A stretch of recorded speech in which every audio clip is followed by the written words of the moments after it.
And then just go to your, if you go to the CAA, that'll let you. Yeah, that's part of the reason I want to. Oh, yeah.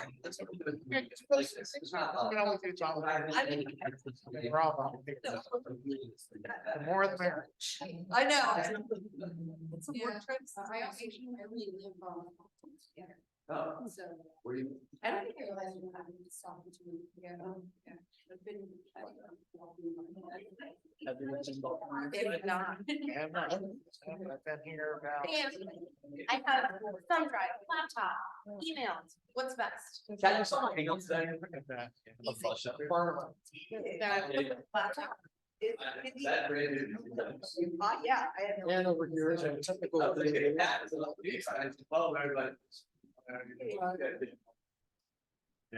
Mark, do you want to talk about? We got a lot of. Oh, Yeah, I'll say it. Yeah, I do.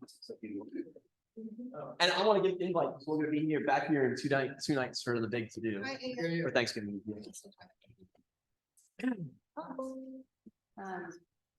Keep thinking we're late. We still got 4 minutes to go. Yeah, we got here way early. Like, are we at the right spot? Oh, it's funny. Was it dirty? No, she's strapped her water. Oh, okay. I was like, it's actually, it feels very slidey right now. And I think it's actually because somebody did come in here and clean. I was like, why are the pews so slippery? Because somebody cleaned for the first time in 3 months. I thought that'd be a regular thing. Oh, this is on a very, because this gets used like 2 days ago. So, it's sanctuary.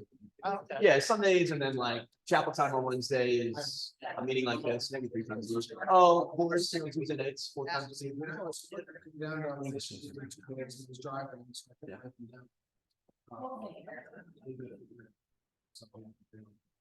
Keep that. That's on. That's on. And I'm gonna hop in if you can make me a co-host.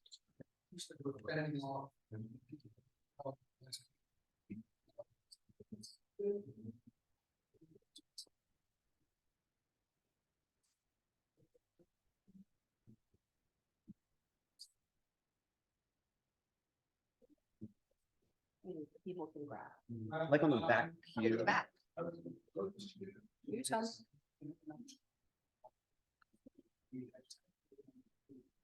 Oh, well, I don't need to give them.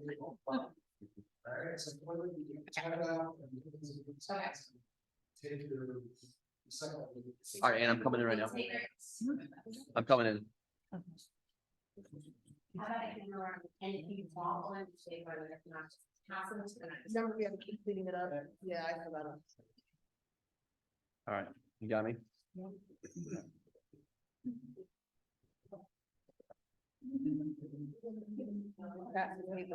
Oh, so much going on. I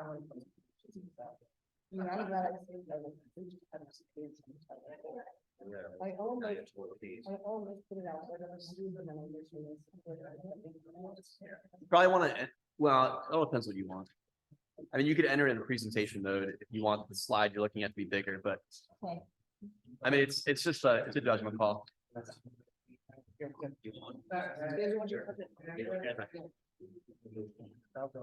How are you? We dropped off the buffet things that we use for. The red line thing.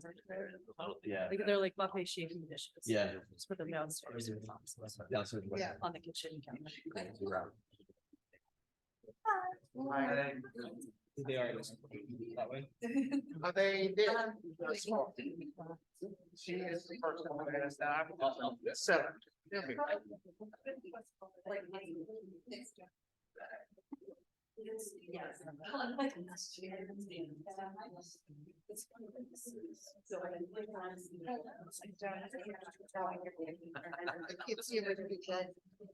All right, everyone, welcome to the November meeting.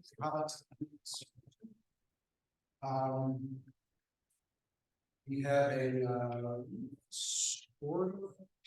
We have a a lot of Q and A, it's comes to discuss there, so I think there will be a robust discussion. Otherwise, opinions and preferences, but this is not. Okay. Express their views, and there have been other opportunities in the past, and at least a few more in the future we'll discuss shortly. So, anyway, welcome to our meeting, and I guess I'll get started. So my name is Brian Street, for those who don't know me. I serve as president of the American Community Association. We have a couple of sort of standard items here on the slide. Can you go to some of it's a little repetitious. I apologize, but it sort of bears going down. Can you go to the slide that talks about how these are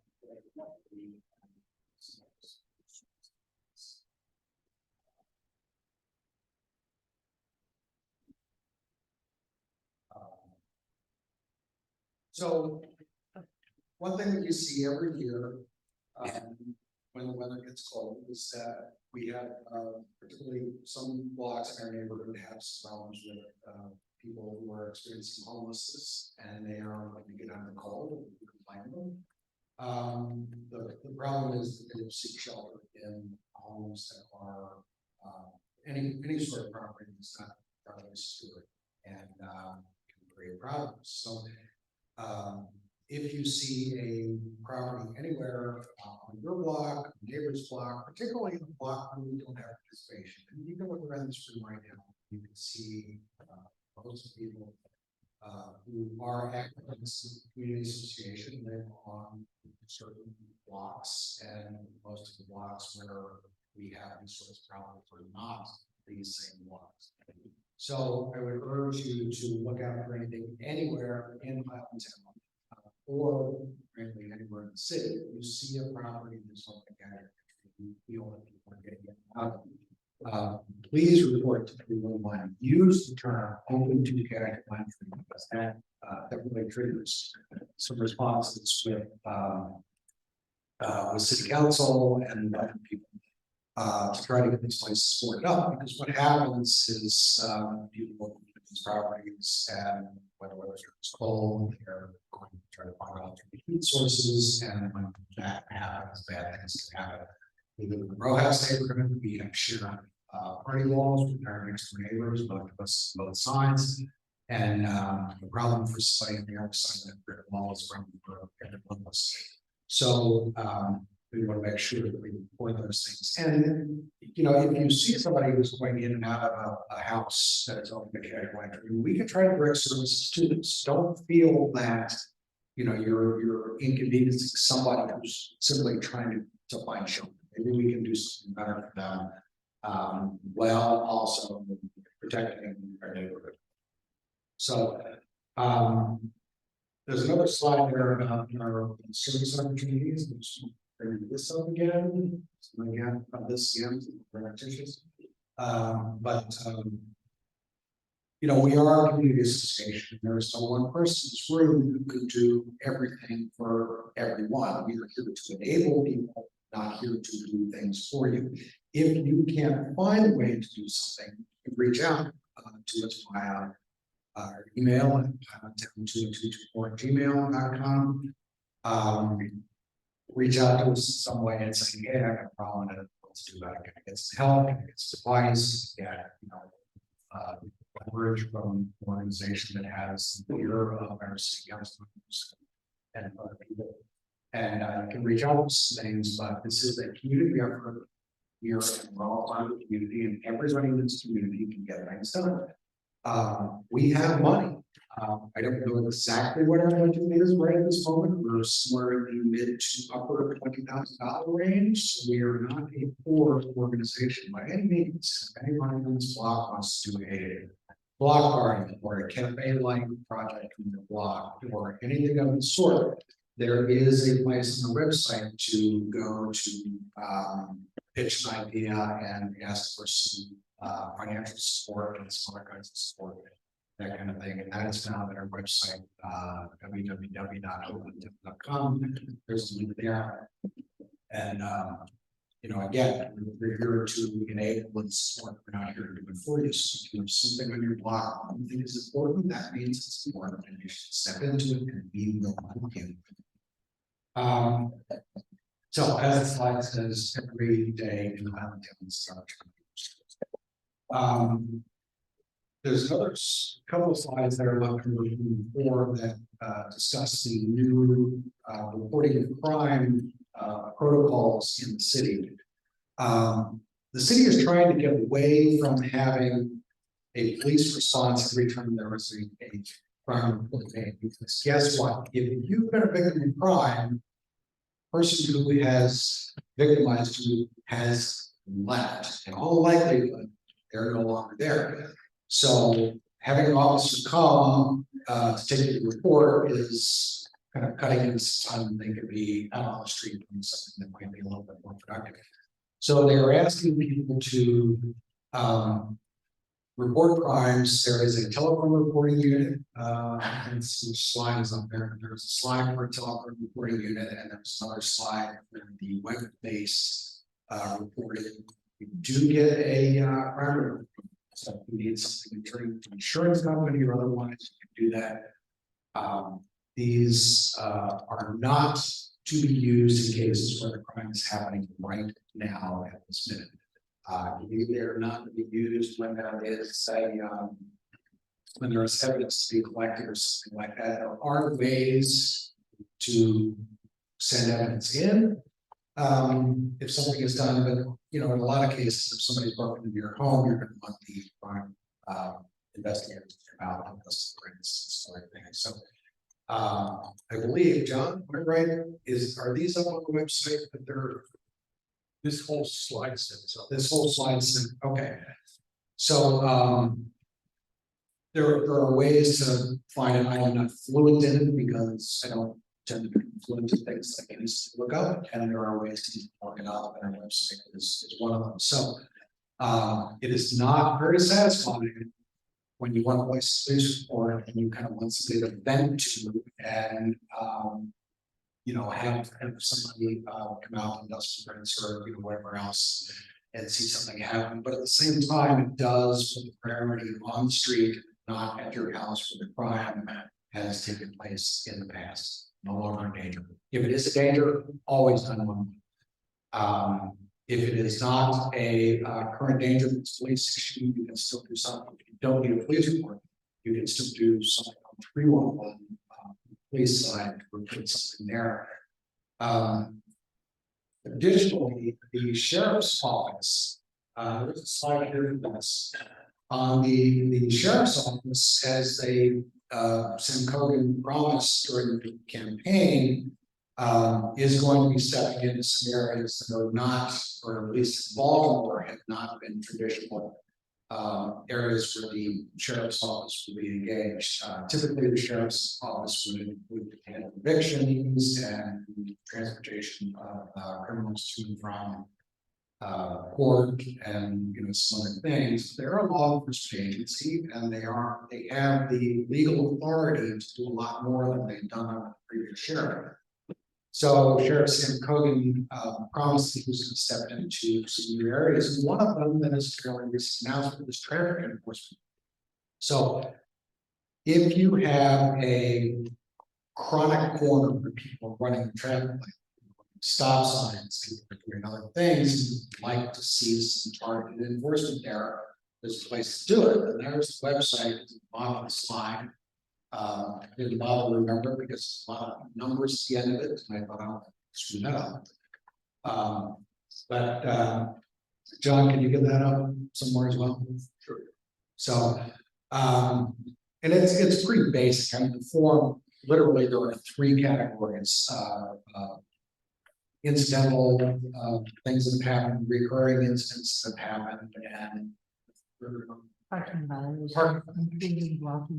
including walking mountains. We brought that one up because there was a big to do with somebody in Patterson Park community a couple of weeks ago, or maybe last week, where apparently somebody's been just parking their car in the alley because they couldn't find their place to park. I think that that's acceptable, and you know we understand that. long distance, particularly, late at night or something like that, but car park in the alley can interfere with emergency response and do some other things. So my take on it has always been, if somebody does something like that, please report it. We don't mean to penalize people who are simply coming home late at night and don't have options that they're comfortable with, but they're gonna have to find another way to do it. So I, for one, am very happy to see the new sheriff stepping into some new areas. And I expect there to be more things that they'll be doing to assist the police department and be much more engaged with the day-to-day lives of everybody involved. So kudos to Sam Coder for that. Let's see. Oh, our elections are coming up in January. As I said earlier, every day is an opportunity for service in Highlandtown, and frankly, we could use some new leadership and some new engagement here. There's always room for people being engaged here in Highlandtown. Our bylaws say that we can have up to 20 board members, which frankly, in my mind, is at least 10 too many. Like small competition for that. But nevertheless, we want to serve the board and help the community. This is an opportunity to step in, and there's a number of board members in the room here right now. Guys, can everybody by a show of hands? We've got well over half the board is here right now. We are going to be doing some reshuffling of things. We've had the primary point of contact with this association has been the email address highlandtown21224@gmail.com. That forwards to me, and I sort of push things out to the appropriate people and try to find a way to manage it. We are going to be setting up some new email addresses for various board members. I have not gotten around to doing that yet because I've been a little too busy, but Kat Posip over here handles our transportation and pedestrian safety kinds of things. It's DOT related, it's a Kat thing. And there will be a email address that is dedicated to that, and we'll go to Kat. There will be another for public safety, which I will handle because I've already got some relationships with the police department. We one for website and social media posts. If you have something that you'd like to see up on the website and up on our socials, that would be forwarded to both John and to Nick Zone over here, and they will make sure that well, they will vet things. We're not just doing things up on the website. If anything looks like, like obviously that it should be there, then it goes there and in some cases it may be distributed to the board for review by other people. We've had organizations in the past put things to us that really appear to be more of a commercial or promotional thing for thing cleverly disguised as a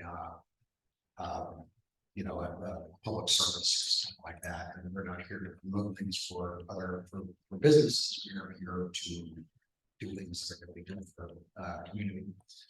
So they will be vetted, but if you have something that you want up on the website and up on the socials, there would be a dedicated site for that. And at least one other that I am getting right now, but they'll be up on the website probably within the next week or so. And that will be kind of clearing out for everything.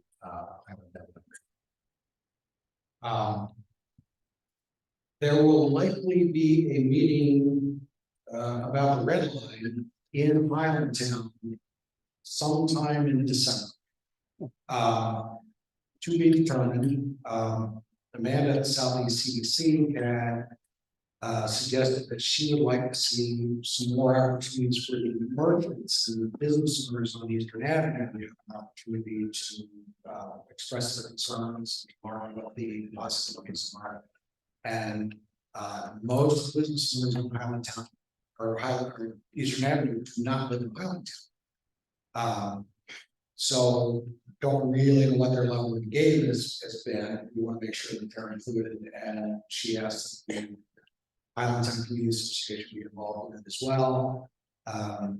She pitched the proposal for a meeting at the Southeast Anglia Library sometime in January to somebody at the Red Line.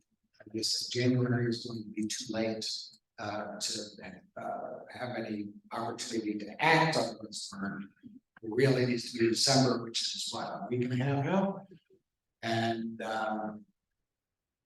so that's probably what's going to happen. So if you want to attend another Red Line open house, there'll probably be an opportunity in the next couple of weeks. We'll need to watch our social media and or our website, or you will miss because there's just not enough time to bring it up again in a meeting like this. So that's coming, and I do encourage everybody to step into that. I have very strong opinions about modes and other things myself. But I will not expound on that at this time, but I have very strong opinions about it. I really hope that you do too. And I really hope that people will step into this opportunity to express their views on it. Because frankly, after things happen, people have a habit of coming around and saying, gee, we didn't know, and how did this happen? And you know, why did that not continue to weigh in? And Amanda and I talked about this a little bit today, and my take on this, you can do your level best to reach out to everybody. But everybody has to do, like every resident in this community has to do their part to try to stay in touch. And this organization is one way to do it, and our website and our socials, some other things, and kind of keep track of it.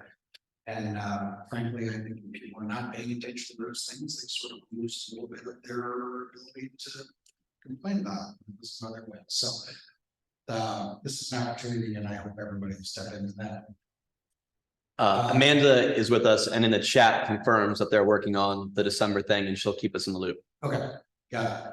So to be determined, watch this site closely, because the next meeting will have passed in all likelihood by that point. And our next meeting is more holiday party than anything else.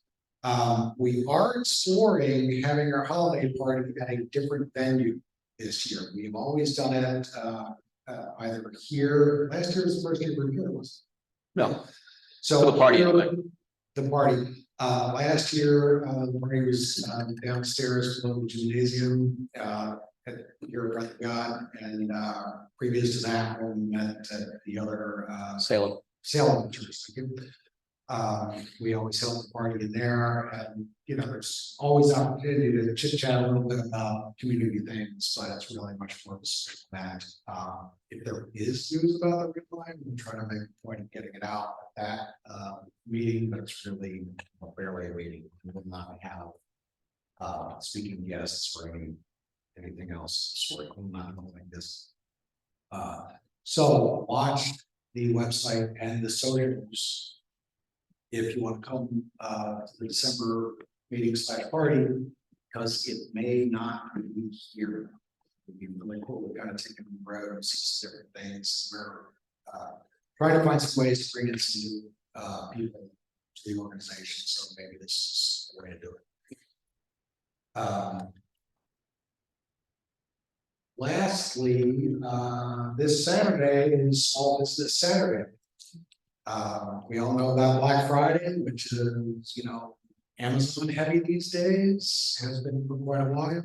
And, you know, Walmart, big box stores, everybody comes out and stands in line, you know, starting at 4 o'clock in the morning, so you can buy the latest, once it is, whatever it is for their kids, and that kind of thing.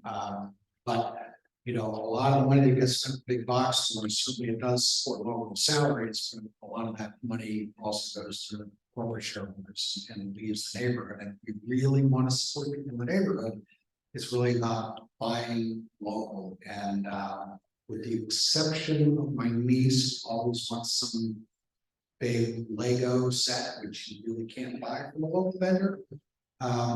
Past several years, I have bought virtually everything that I've given as a Christmas gift from somebody that I know.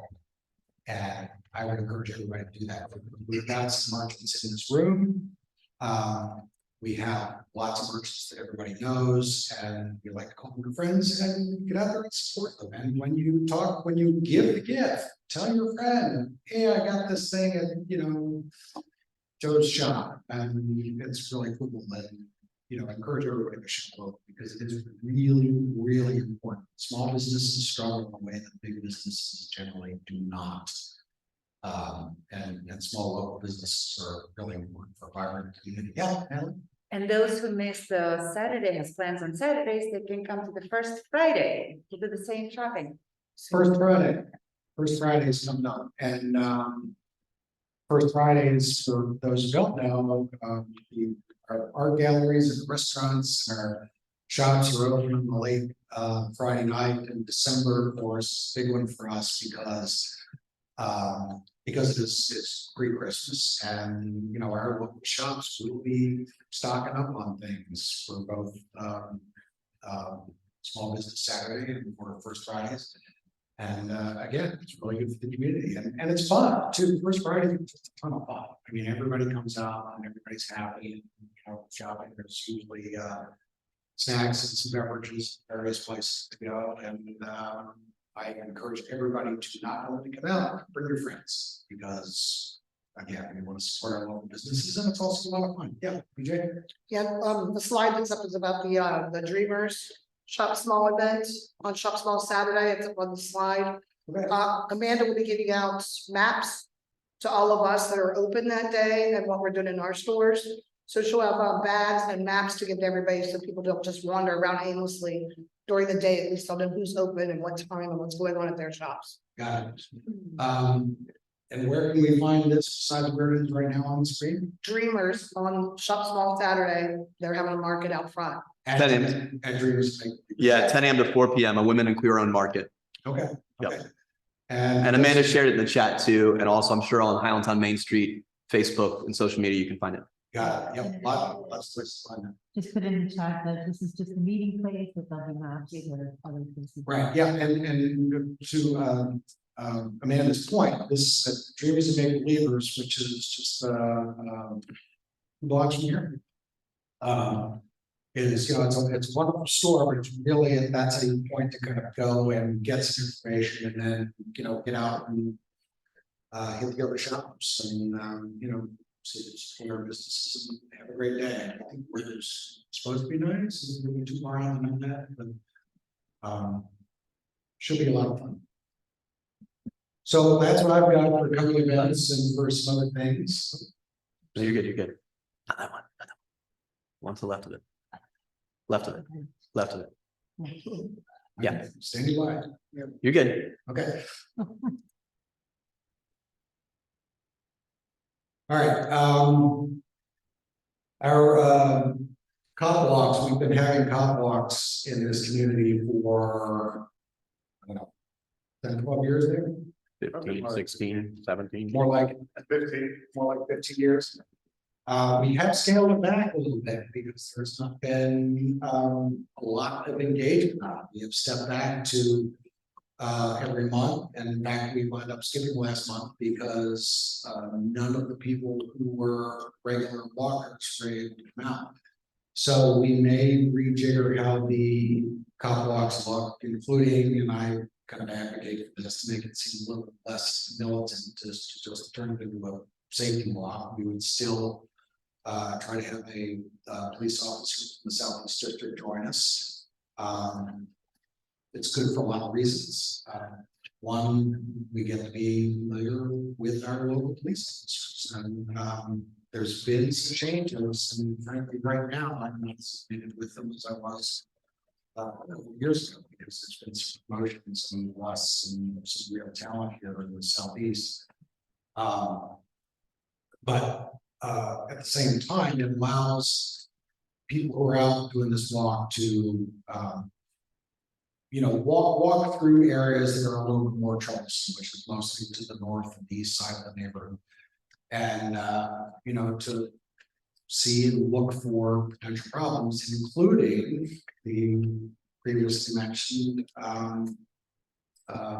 homes that are open to casual entry, because that's a big part of what we always did on these blocks, was largely reporting dumping and buildings that did not appear to be secure.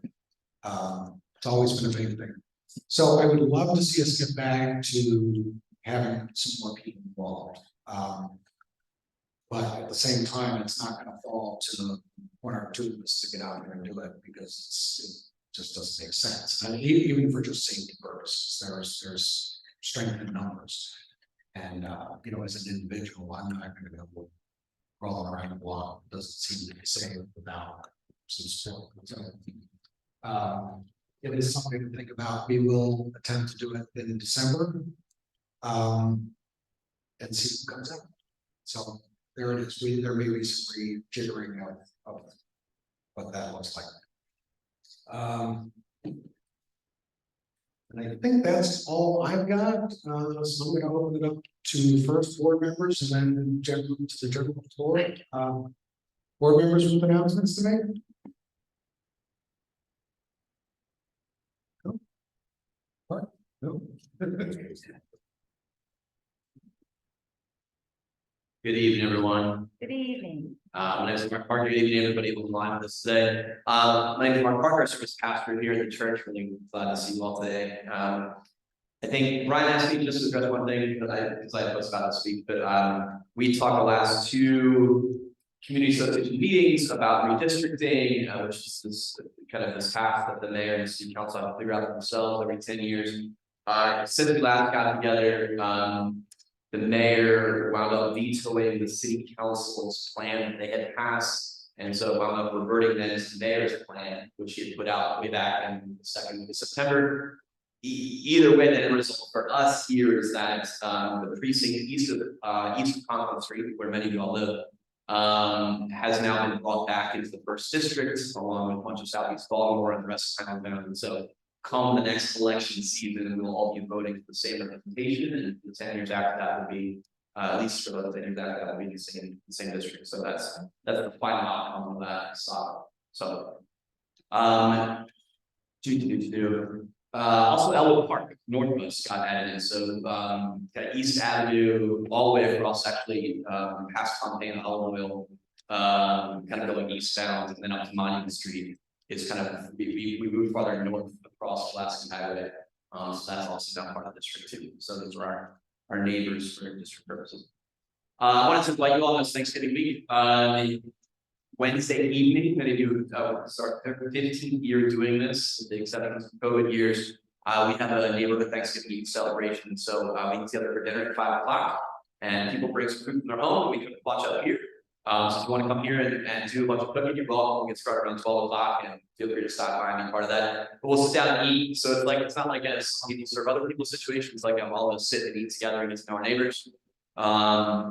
And then at 6:30 we'll be up here for a prayer service that'll feature music from some work kids folks, from some neighbors. We're kind of getting together, do some special music, as well as I think 3 or 4 speakers in the community who are kind of sharing the stories of Thanksgiving and gratitude here for the community. So that'll be from 6:30 until 7:30, and then we'll roll out. So Wednesday evening, send out of town guests this way. You can stay at home, you can send them, whatever. We're glad to take them off your hands. But it's night to night, and we're glad to have you come. Mark, question. Are you gonna have the kids caroling this year? It's usually around a holiday party. Yeah, we usually do caroling, kids, for adults, for anybody, on the same Monday as the holiday party. So generally speaking, we've got to start at 6 o'clock, and that's on the calendar right now. And then finish up at the party location. So I imagine we'll still do that, although we'll have to travel a little farther. Actually it takes a while to carol, especially when when you have something in a row house neighborhood where there are lots and lots of people every 15 feet, if you're lucky. It takes a while to get from here down to Main Street, but we'll figure out a nice route, and we'll put out the invitation more broadly so we can do that. Yep.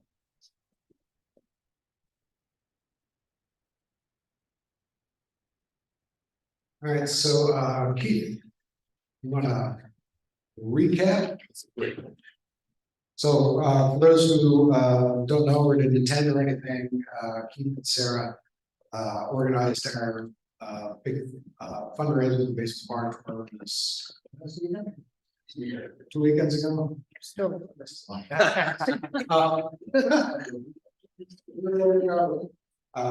There's. That's like Brian said, I'm Keith, that is Sarah back there, who told me to come up and did not come up herself. Would you also like her to come up? Yeah. There you go. You get to know when everybody's like actively pointing at you. This is Sarah, and this year's Basement Barn Door, huge success, as it typically is. That really has very little to do with us and everything to do with our hosts and the HCA themselves, and without specifically our hosts, this nobody would ever want to come to this. Those are the people that actually put the hard work in and put their homes up and the various spaces and are there entertaining and doing everything they need to do to make everyone happy. And I really just wanted to take a minute to come up here and thank everybody out there that did those things and made this as great as it always is. One other thing I'd like to share is just a couple of quick numbers from it. So we were able to raise about $4,400 for the HCA this year. We'll still be able to pay our stipends and cover everything else. If you attended this year, you would have noticed that we changed up how we handle the reception at the end a little bit. We no longer have it in the old Pasquale's parking lot. We had it in the at home apartment complexes, like outdoor courtyard. And they were super great to work with, and hopefully we get to continue to work with them. They were they kind of like met us halfway with everything. They actually went a little above and beyond and didn't really ask for much in return. So that's it. That's it for month. Just thank you guys so much for making this so great every year, and we'll see you when we start bugging you next year as a host. Kurt? And cheers to you guys. We saw you with your table out there. Thank you so much, guys. Thank you so much for bringing that revenue to us. Thank you. Thank you. We're happy to do it as long as you let us keep doing it. Yes. All right, thank you. You have no choice. Right. Seriously, I mean, there's a couple of things within the band like this. For one, we talk about the money that are brought in and that, this association has money for us to all go, take on projects in our block and do other things. And that money comes from events like this, and we're pretty careful about how we spend our money. But when you bring in $300-400 and you're somewhere in the low $20,000 range already, I mean, it really does a lot to support everything that we do. And thank God we had a big we had a very successful wine festival in the spring. We had this successful event now. And there for maybe a year before COVID, we were in deficit spending because our previous wine festival got, I think it rained out, nobody came out, we lost money at the event. And then we had the pandemic lockdown, and we were in a solid 2 or more years of deficit spending. So it's really, really nice to be back in the black. So, and again, this supports everything that we do, and more importantly, and I've said this to other people who want to have events in the neighborhood. We want to make money. Absolutely, we do. We don't want to go into deficit spending. We have this money to spend on things, and if somebody has an idea for a neighborhood event, and they'd like to bring it, making money is not the most important thing. What is the most important thing is that, at the end of the year, we want to be, ahead of the game, financially, but the big thing is to bring people in this neighborhood. I've always told people, when we have the wine festival, bring your friends. They will have a great time because it's a festival, unlike any other wine festival you've ever been to.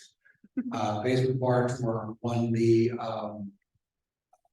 City Papers best bar crawl in Baltimore 1 year, even though it's not really a bar crawl, but I mean, But people come out and they see the neighborhood and they see the happy faces, they have a great time, they tell their friends who then come out. And it builds a buzz for the neighborhood, and I have seen people. For example, Basement Bar for 3 years ago, I was hosting trivia down in Canton, and there was a team that was a regular team at the place where I hosted, and I mentioned to them that they come to the Basement Bar to want to bring some friends, and they did, and they wound up buying a house down here in Clinton. Now they've since moved. Because they were raising a family, but Andrew and Danielle were great assets to the neighborhood, and it brought them, the basic part brought them to the neighborhood. They had a great time, and I don't know that this was the only neighborhood that they were shopping in. But this is the neighborhood where they landed, and it certainly did a lot to bring them here, and they were a great asset until they just needed to move because their family was expanding. So that's all good stuff. BJ? Yeah, the adult Easter egg hunt does well too. The adult Easter egg hunt does very well too. There's been, the adult Easter egg hunt that we had last year was the second, Yeah, was the second. it's a second one. And you know, when it comes to these kind of things, we've tried to do a crab feast, and we couldn't lock down the crabs because we didn't have enough early interest, and it wound up being canceled because we have to have. We can't count on last minute people to come in, even though last minute people always do come in. It's very helpful when people, you know, make a commitment to come early on to buy the tickets and other things, because then you have an idea what's going to happen. 2 events that we had, were on the books, one of them we canceled, were crab feast. We should definitely try to bring it back, because when we did it 1 year, and it was an amazing event, and it was 100 degrees out, and we had well over 100 people, right? Yeah, It was really cool event, and we really should try to bring that back. This is one grab and on. The other one we tried to do was adult prom, and that just didn't, you know, again, a lot of people were interested in it, we didn't buy tickets, and we had a commitment to the venue, and we had to pull away from it because we just didn't have the head count, you know, 1 week in advance, is that right? yeah. Yeah, so, you know, it is kind of important to get in early enough that things can actually happen, you know, because again, it's our neighborhood. Work. All right, I think. Yeah, I think that's all I've got. Open the floor for general comment, anybody? Well.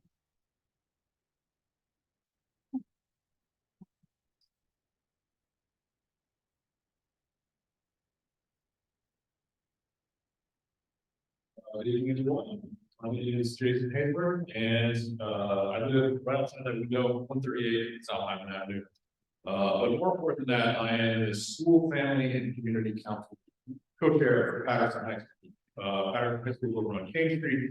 It's not in Allentown, but Patterson High School students are in Allentown, and Bellwood Park, so part of my job as the co-chair of this council is to come to meetings like this and promote Patterson High School, Patterson High School students, and interface with the community.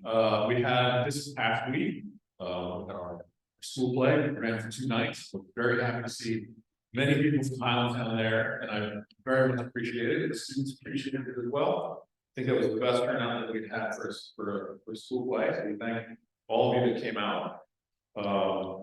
Our next performing event will be December, it's supposed to be the 14th, maybe the 15th. I'm awaiting confirmation from our band director, but it'll be the winter showcase for band and our new choir program. Very excited about that. And also on December 6th, we will have our school, family, and community council meeting directed primarily at families, but also community members are welcome to attend. It'll be our first budget priority meeting. So if you want to take a peek into the budgeting process of all city public schools, by school level, that'll be on December 6th. 6:30 p.m. at Amazing Grace Lutheran Church, that is 2424 McKellar Street. And so I look forward to seeing you, if not on the budget meeting, because, you know, then at least. Thank you.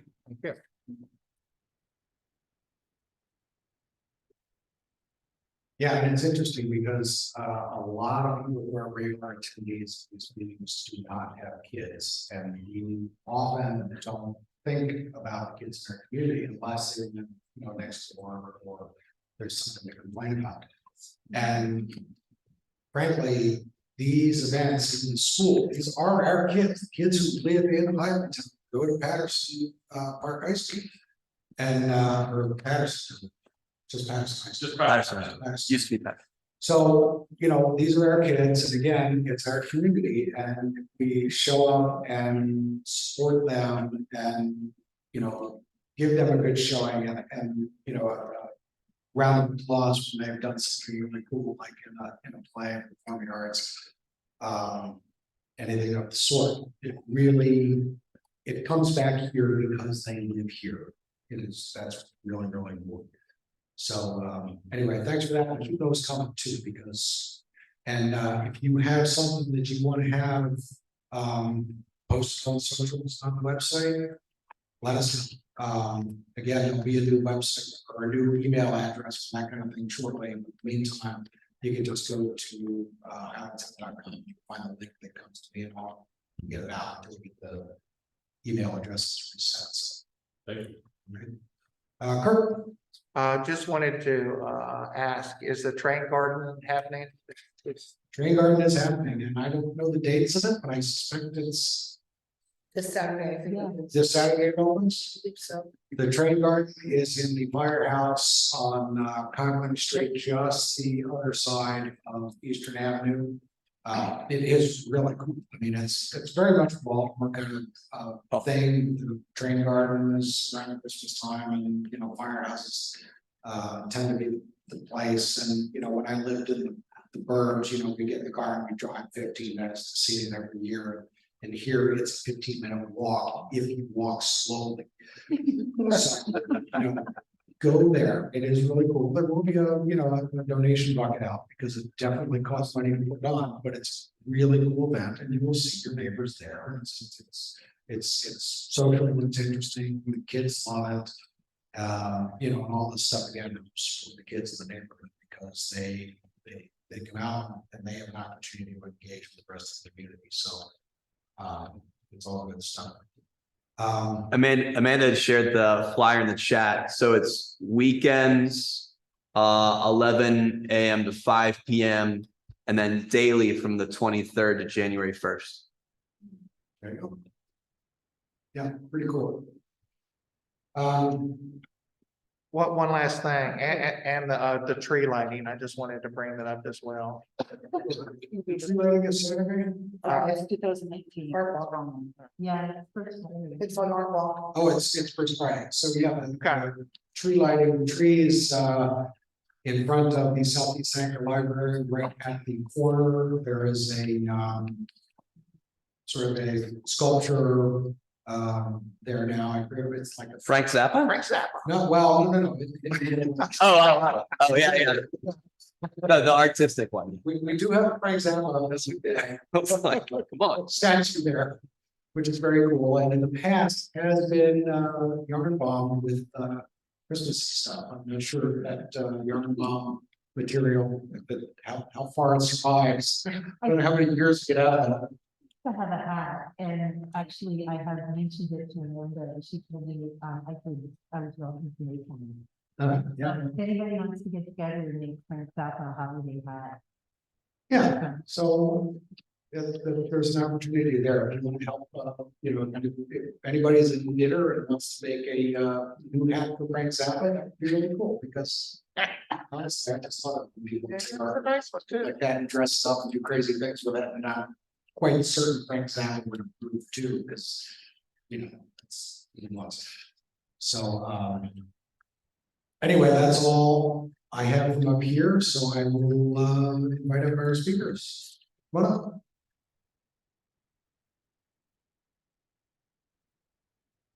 Right, everybody, good to see faces that I know I saw in the community meetings that we just wrapped up. I'm Camille Darrell, I'm here on the Red Line Project, my colleague Caitlin is here. Grab the microphone, point it's working. I don't think of myself, so sure. Good to see you. My colleague Caitlin is here as well. She'll be taking some notes, so that's why she's sitting down. We like to keep a good record of what comes up in these meetings. I will move relatively quickly. I can't actually see my slides from here, so that's gonna be its own challenge. Thank you. Believe it or not, I don't have the sequence memorized. So, many of you may be pretty familiar with the Red Line. This is, in a sense, its second tour of duty. But I'm gonna give you a brief background, it's gonna be brief, right? Brief context of where we are now, how to stay engaged, like where we're moving with the project. And I'd like to save some time for questions, so like wave your hands in the air desperately if I am going too quickly. But I will also be showing you plenty of ways to get resources if you just want a lot more information afterwards. Go ahead. That's what doesn't actually matter. This says false prospect. It's different. It's fine. It's fine. I had one of you guys in there too. That's all right. So I kind of ran through the agenda in the interest of time. Let's move through that slide. So recap.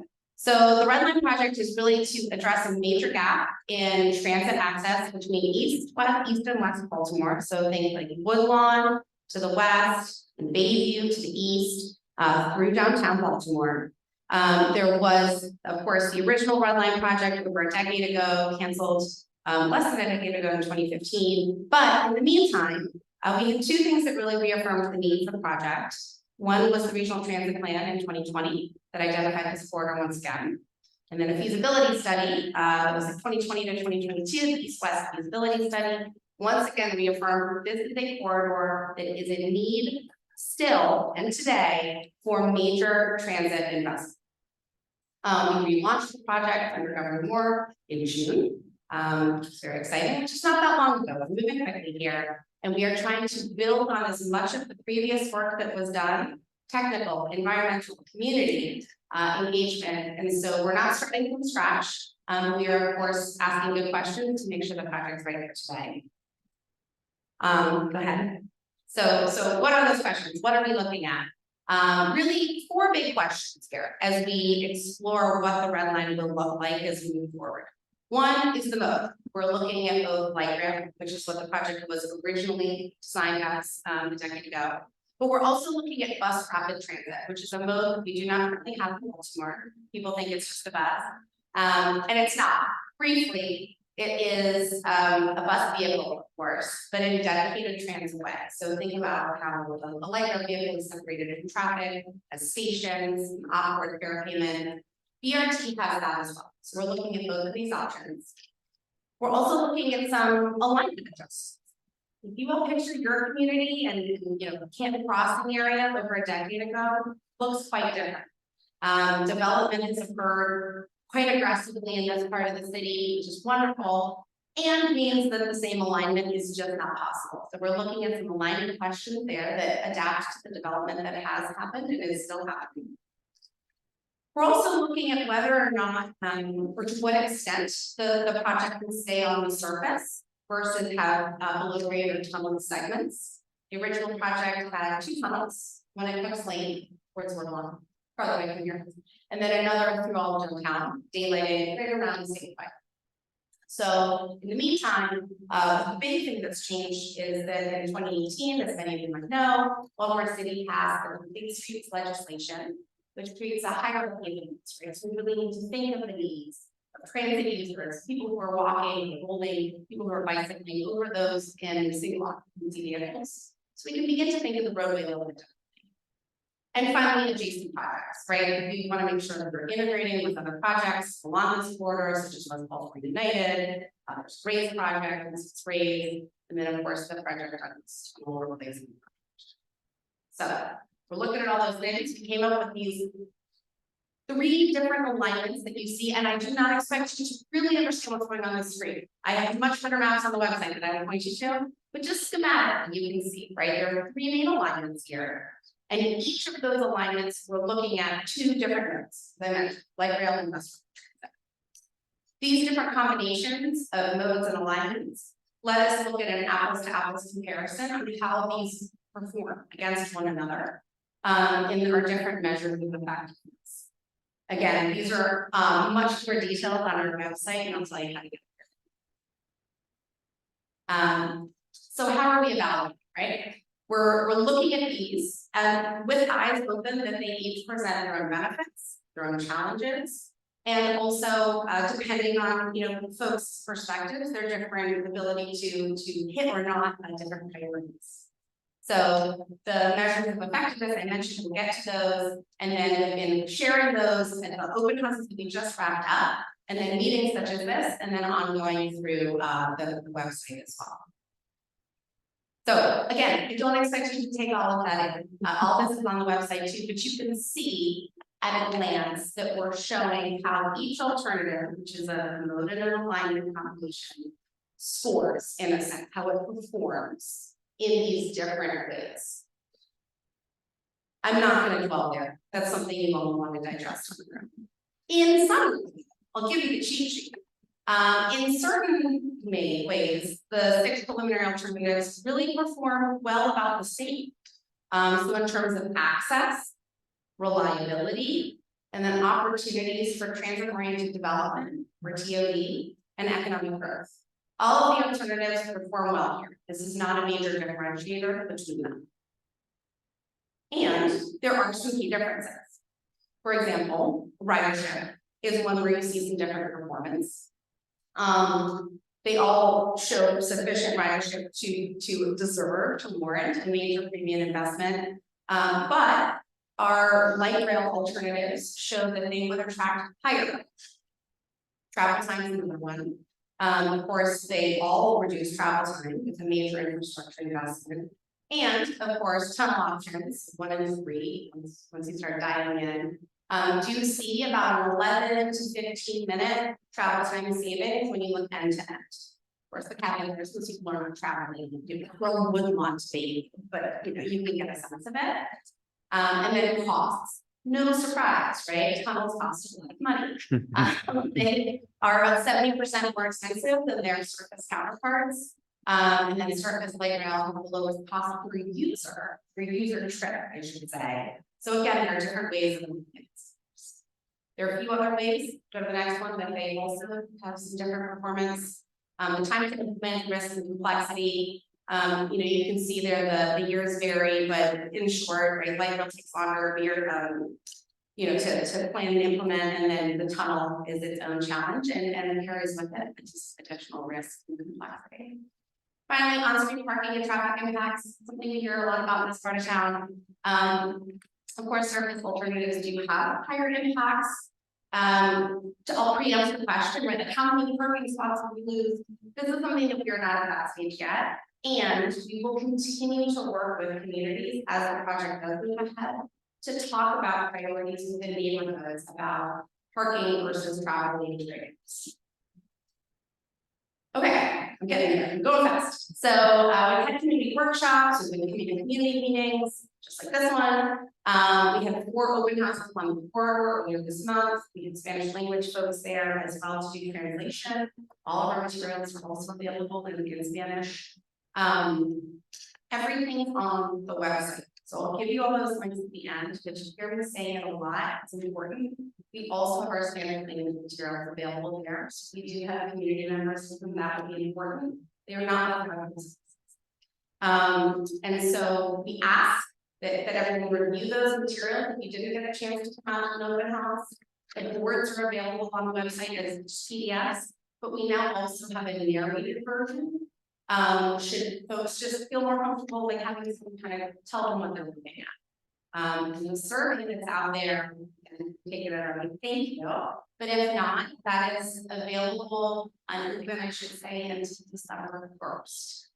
So this is the time that we ask folks to really not just take it themselves, but share it with a friend, share it with a neighbor, right? They don't have to be exactly in the corridor, on the exact alignment. We're all residents here, and we want to hear a lot of questions. I will say too much YouTube forums and we've been very long. You all have been listening.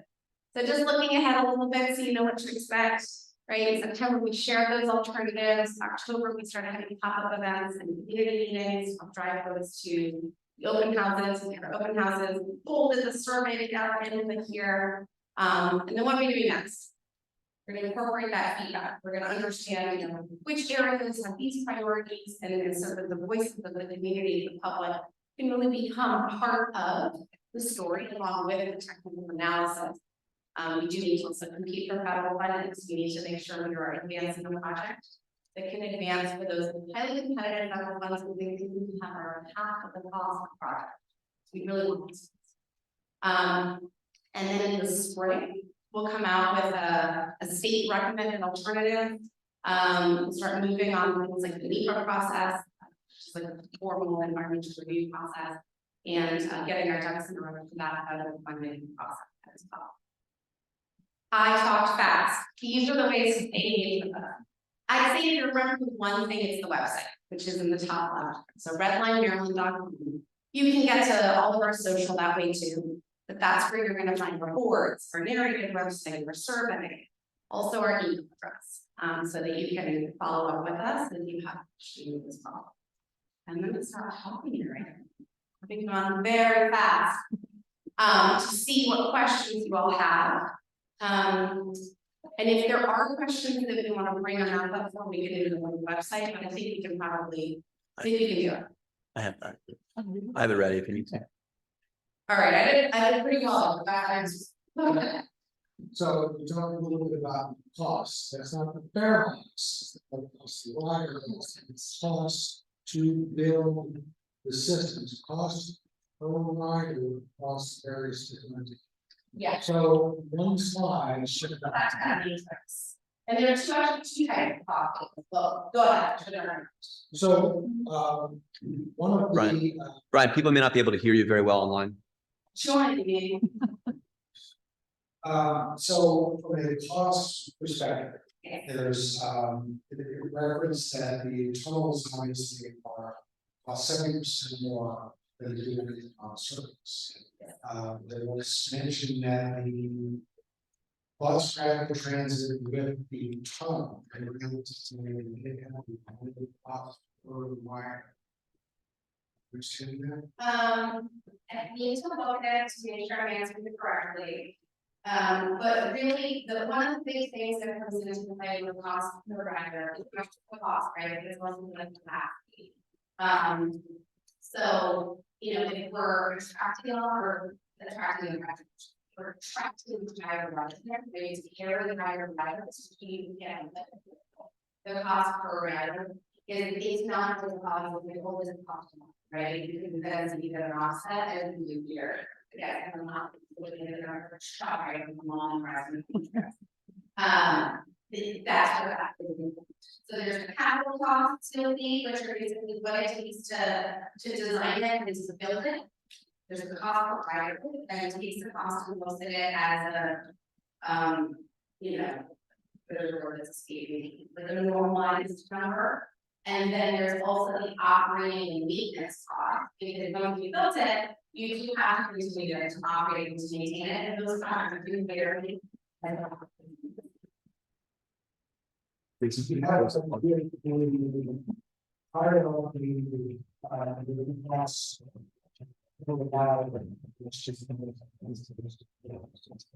Yes. So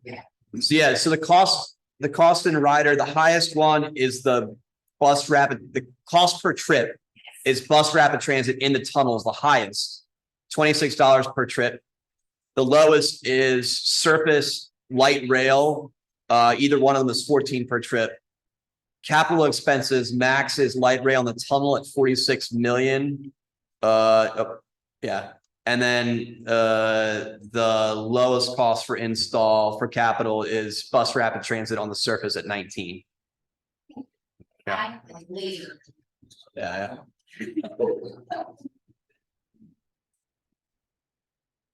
Well, my pitch is that. For the operating costs. If it's on surface, it's not random, because it is going to this bus traffic on the year. It's just going to, you can have all dedicated Have symbols, other things that you want, to keep things, things moving. But traffic is in the real situation on service downtown.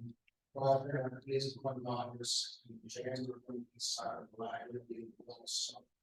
So just keep that in mind, because we want it to set, we want you to get on these things and use it to reduce, part of it.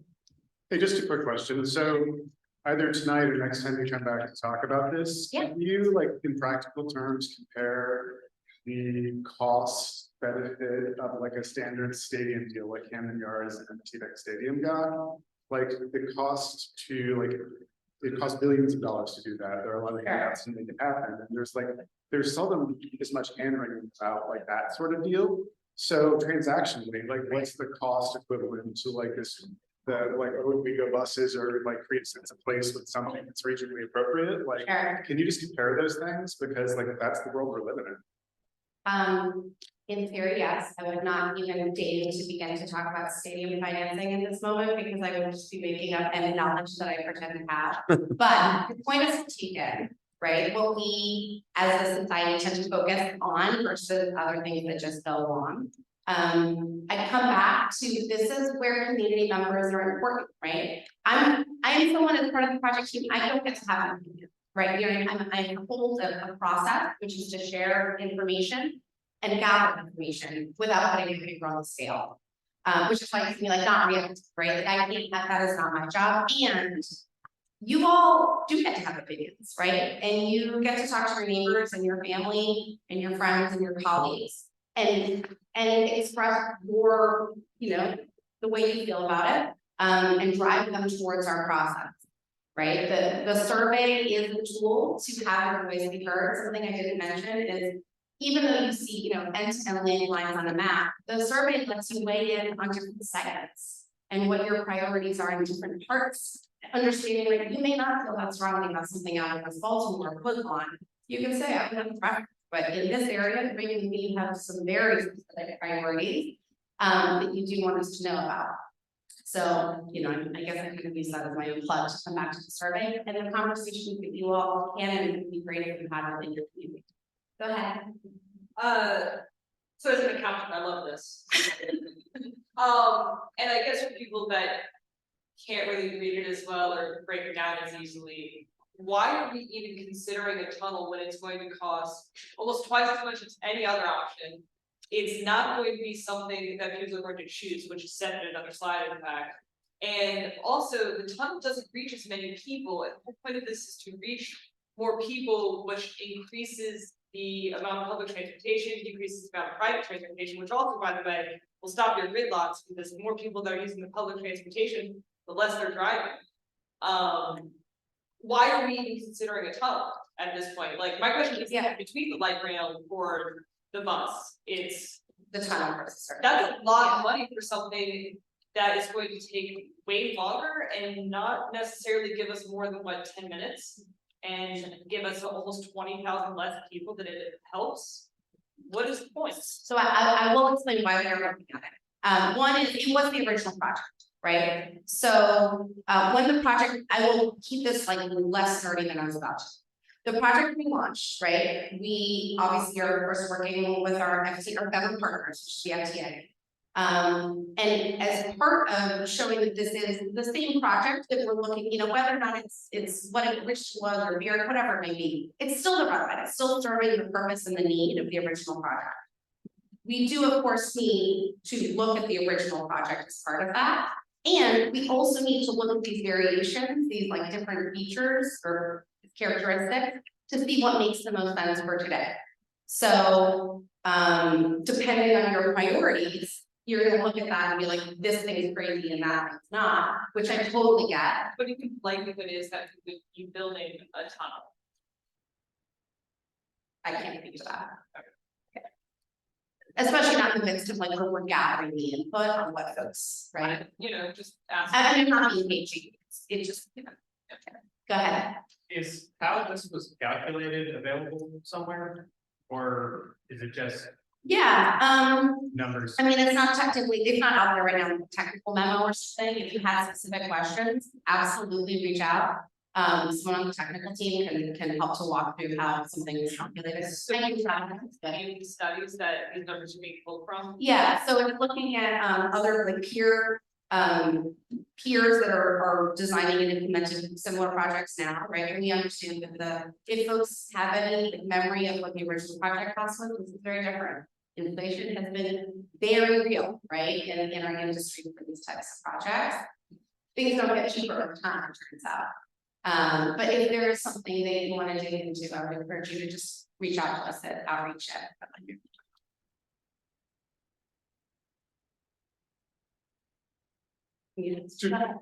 Two questions, Stacy. Sure.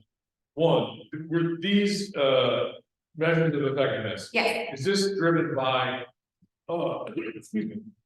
Is this driven by the FTA funding requirements and is that why these are the only aspects of the project you're looking at? We are looking at. You're looking at social impacts and other things that are broader than just. Yeah, yes, so, and then like, some of these are like index, right, like, I'm sorry, my eyes are a bit better than this, but. For access, right, we have the access numbers broken down by much more specific demographic groups as well. So some of these things we have much more detail, much like individual measures, if you will, better than what's up here. Some things we looked at, they didn't really like make a big difference, so like not worth like focusing people's attention on it the same way. To your question about FTA does, for folks that are not in the weeds, is very, very structured in how it evaluates projects that are trying to or competing to enter the capital investment grant CIG program. It's very much about cost effectiveness is a big piece of it, but so are other things like land use, economic development, right? But I find it, cost effectiveness is a very key part of the evaluation. It's, they have their own model that we use, and have used here for things like manage. Second question. Yes. Just beyond the Bayview stop, Yes.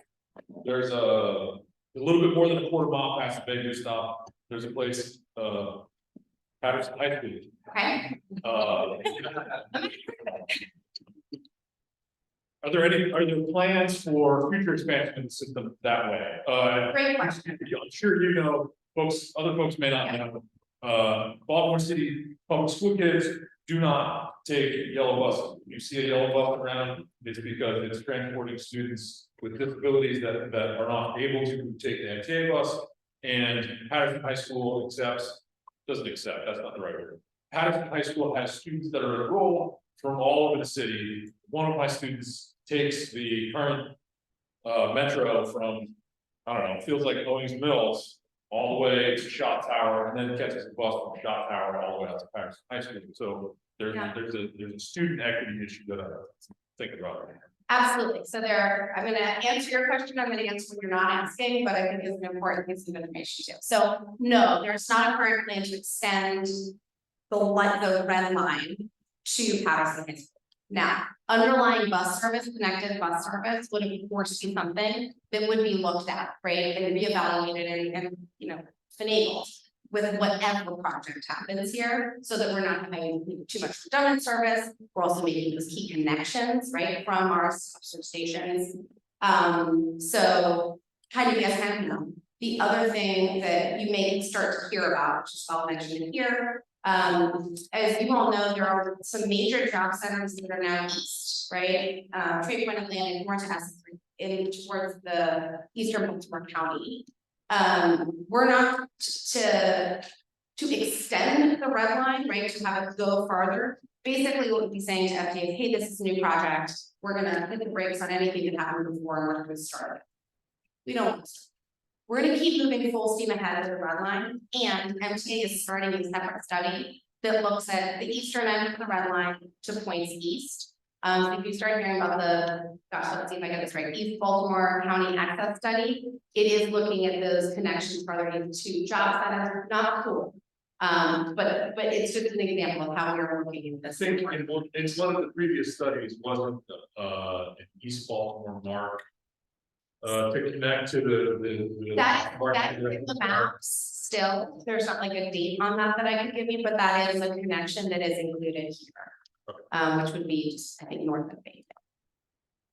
I couldn't tell you in relation to Patterson High, I'm sorry, but you could follow up. It's 500 yards due north of Patterson. Oh, well, then maybe I should have just said yeah. I can follow up, I'll give you your contact information, I can give you that. Sure. Mark, I think you have. Sure, that's right. So based on these numbers and just kind of listening around the community, it feels as though the north route, which is the most, it's the biggest change from the original plan, right? So for those who didn't track it before, it's running one way on Fleet and one way on Eastern, right? Which is much closer to us here. Yes. Also looking at those numbers up there, it has slightly higher ridership than the south, and some other numbers look positive towards it. Obviously, the biggest thing, because it is new, kind of the biggest aspect of that is the streetscape impact on Eastern and Fleet. Sure. So I'm just going to pull up something from their website real quick Go for it. and toss it up there. That shows some options. Yeah, so could you just explain what we're looking at here? Just help us imagine what Eastern and Fleet might look like. Yeah. Start roaming. Oh, I could have been doing this all along. Gosh, what's wrong with me? Okay, so what do you have my vision? All right, what you're seeing on the left side, right? So this is the Fleet and Eastern one-way pairs, as Mark said. It keeps us just straight across from downtown. You're seeing a curb running option, and whether or not it would be light rail or BRT, it would be the same like look, right? Same alignment, same right-of-way distribution. And then you're seeing the traveling down in the middle, and then on either side, either a parking or turn or parking lane or travel lane. These are the things that I was mentioning. We would continue to work with communities to understand priorities and preferences, right? Some people are gonna be like, oh, take the travel lane, or absolutely take the parking. This is something we'll just have to work out and design. And then the other option is similar, but it's just, again, distributing the lanes a little bit differently. With two travel lanes. With the two travel lanes, exactly. So same right of way width that we're seeing there, and we're just allocating the space a little bit differently. Cool. Is that helpful? Yeah. I mean, I just know that that's, especially the folks that are right on those corridors are gonna have a lot of questions about what the specific impact on their streetscape. I don't expect everybody to digest this right now. Right, I hope that you will go home, take some time with the website, make the slides, do the survey, share the survey, and then also follow up with our team with your questions, right? Go ahead. Or whoever. If you want to share. I'll let you figure it out. Well, I have two questions. The first question is, in every alignment or option, are all of the stops surface level? There's no option where there's like a tunnel with a stop underground, is that right? Or are all the stops surface level? So we're in the options where there is a tunnel, Yeah. so 1 and 3. It would be, imagine how you would access like the metro, right? Gotcha. So it'd be like a head house when you get down. Got it, okay. Of course, one has to think about it. It does take some time to get from the surface down to the platform, right? So there's a little like travel time savings lost there. Depending on the speed of walking or whatever, it would vary, but that is, Gotcha. yes. Okay, and then my second question is the number of stops. And Yeah. on the graphic, I see there's like main hubs. Are those the Those stops? are the stops. Okay, Yeah, gotcha. so part of what makes a premium transit investment that is efficient, effective, is that you're not stopping in every block, like you can have on local service. Now the surface options do have, I think, 2 extra like bonus stops, because it's a lot easier to add a stop when you're at the surface than adding an underground station, right? An underground station is a major expense, and you have a lot of.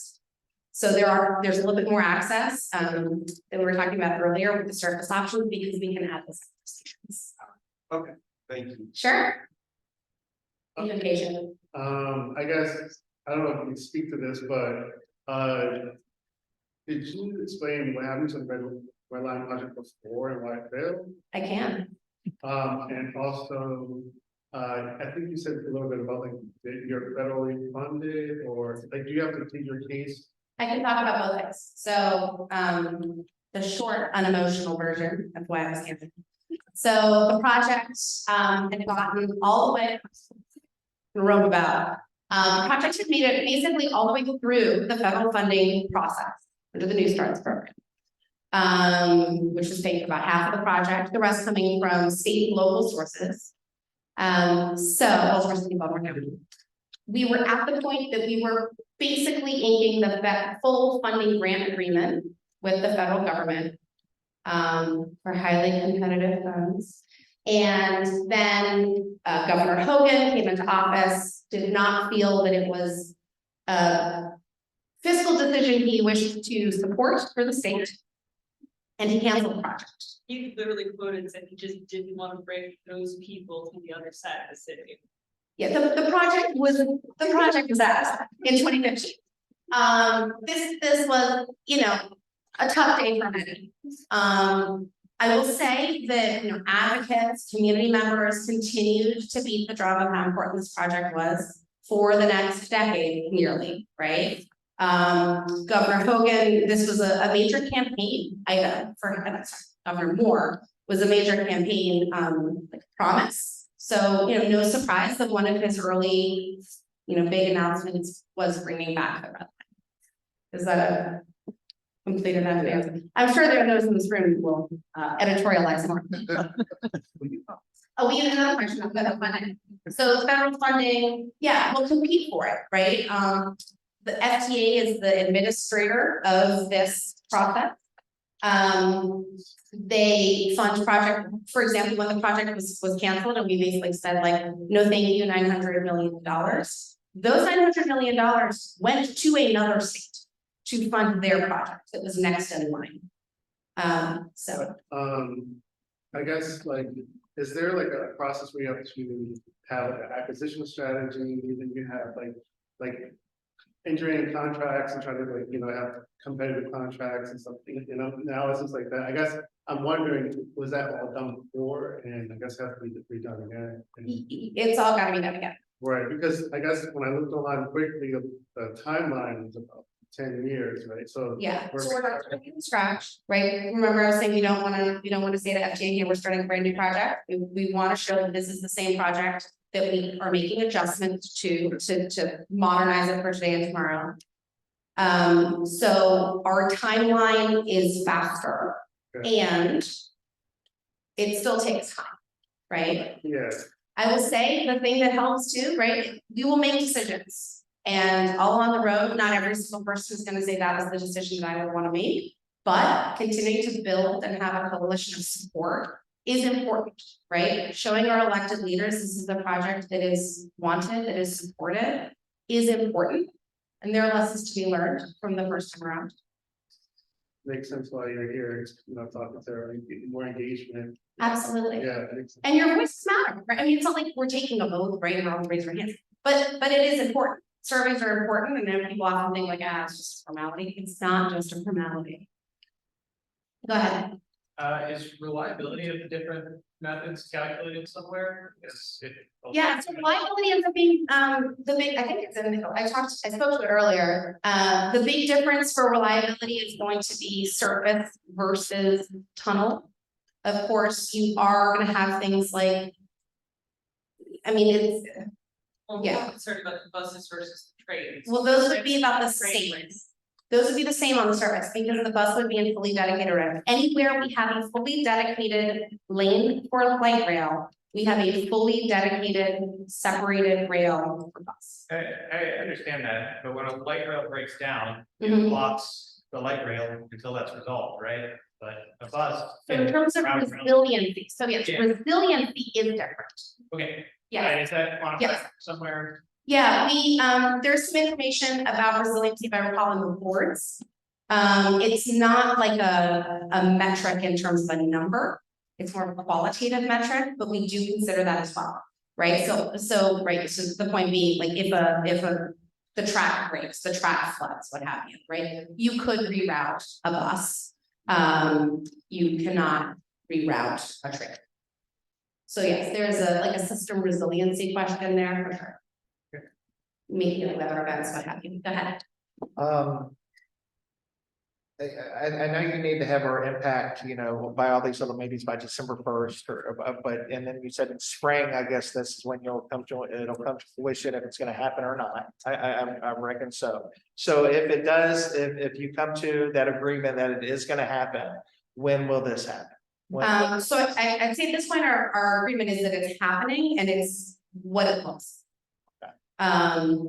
So, but that state recommended alternative would be a combination of a mode, an alternative, a mode and alignment and decisions around tunneling versus surface or extent of tunneling, if at all. It still will take some time, and depending on, this is like gonna be an answer you don't like. Depending on what it is that's selected to advance, it'll be a little different, right? It takes more time to engineer a train in a tunnel than it does a train on the surface or BRT on the surface. So, and then it certainly takes quite a bit of different time to then build those different things. So it kind of depends, I hate that answer, but we are looking to move it as quickly as possible. We're starting the federal process next year, right? You can be in project development for 2 years, then you move into project engineering, and I'm already putting all of you to sleep. But there is a federal process we will follow, and it does take years, but it's not looking at that original timeline and, doing 15 years from now. All right, well, you answer my. If I'm wrong, you can come out. Sorry, there's a second part to that. Yeah. And they had brought this up, so, the tunneling. Yeah. I have another way that, well, why not go high? Go Yeah. to the bridge. Great question. And I'll answer that even further. So there are a lot of like, why not look at this, why not look at that? Or in other words, why are you looking at what you're looking at? So back to the showing that we're still doing the same project. The alternatives that we're looking at are from the alternatives that were examined or presented in the draft environmental impact statement, or DEIS, again, you're gonna glaze over, in the original project, right? So we're bringing back that full set of alternatives to say, some decisions, people in a decision the first time around, let's revisit those. So things like, why aren't you looking north of the park? Why aren't you looking at, I don't know, monorail, right? These were things that were already moved out at earlier stages of the project. We did, and if you're wondering, the East-West feasibility study did look at Metro Subway. And there is not the ridership, there would not be the ridership to have it be a cost-effective option. So that was also evaluated and eliminated a couple years ago. I can talk all night, but I don't expect you guys to want to. I bet you want to go home. So if you go back to that last slide, if you would be so kind. Once again, redlinemaryland.com. You can find us and find all this information. We hope that you'll stay in touch. Most of all, we hope that you'll do the survey and hear the word. And we'll come back anytime. Thank you for having us. Thank you, Kimmy. Thank you, Kimmy. And I'll take my papers with me. There you go. Thank you. We didn't make a lot of spills about it, but there were people leaving sacks and sacks. I understand. I would not do that. It's just. So thank you for that. Everybody has their opinions on the road and everything that they might see. I would just like to leave on this side. It was very, very important. That we expand our transit system and we have for a while. Several years ago, you may recall that Google was looking for a second headquarters city in the United States. And let me know very early on that they wanted a city with a robust transportation system. And Baltimore was on the list. They were looking, was proposed. Google set up shop at what's now called Baltimore Peninsula. It was something else under a different name, but that was an area where it was to go. One proposal was to put a spur for the existing north-south rail line that would go in there, but it's not really part of a comprehensive system that is kind of standalone line. There's not a whole lot of connection. It does go to the airport, and the train station.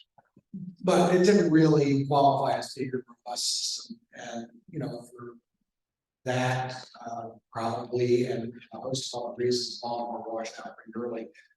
So there is a major economic impact to having a good, well-functioning system and, be washed out. That's what it is. So, please take the survey, please weigh in on it. And, let's move forward and build on what we got. So, I guess that is all to recap. Oh, go ahead.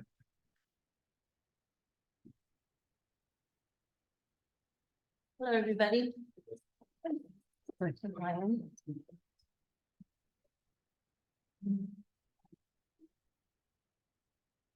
Hello.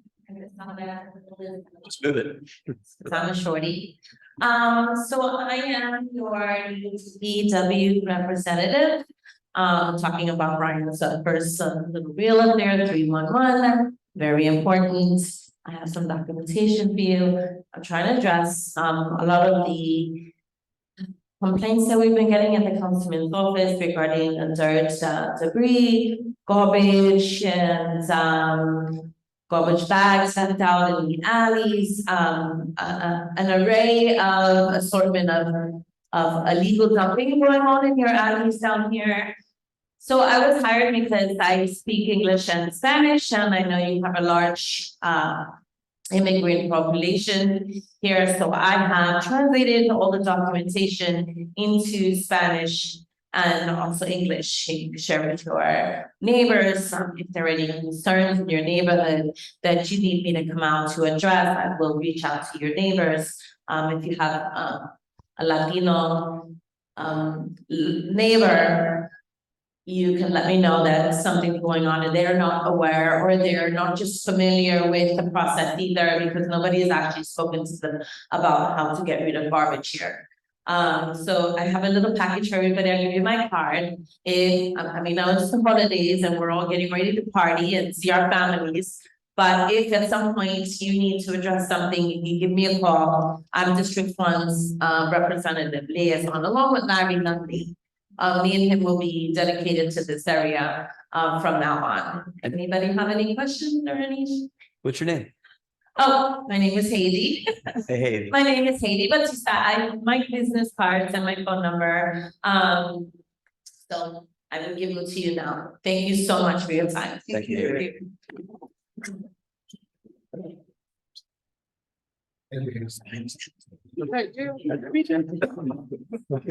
Again, I'll make my pitch, enforcement and education, trash to the ground what we want to live with, and we will do better. So, anyway, next month, next month, so. Well, it's on. See you then. Bye. Yes, Spanish with English. I made them both because if I give them out to people, I don't know who I'm attacking. So this sanitary, this another one is there. Very good.